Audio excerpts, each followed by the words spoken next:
Hi, I'm James Wu, one of the endocrine surgeons at the UCLA Endocrine Center.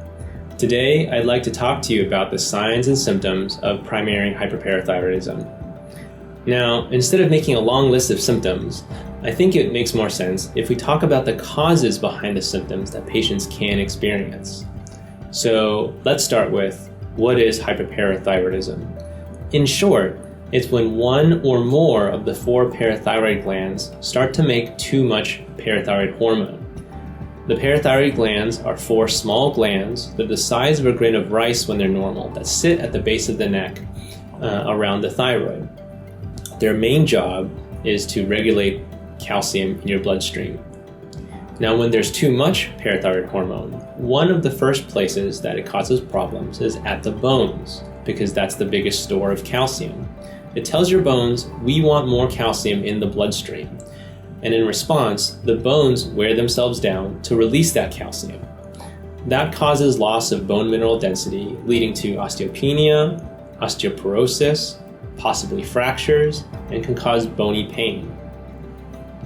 Another site of action is at the level of the kidneys and the intestines. The parathyroid hormone tells these organs, we want more calcium. So the kidneys waste less calcium in the urine, and the intestines absorb more calcium from your food. Overall, this raises the level of calcium in your blood. In response to that, your kidneys want to regulate that and not let the calcium get too high. So you pee more to get more calcium out. So patients will feel like they're going to the bathroom more often, and as a result, they're more dehydrated and thirsty. It's not uncommon for patients to tell us that they are drinking a lot more than they used to and peeing more. In some patients, that extra calcium in the urine can also crystallize in the kidney stones, and that can cause back pain, flank pain, or painful urination.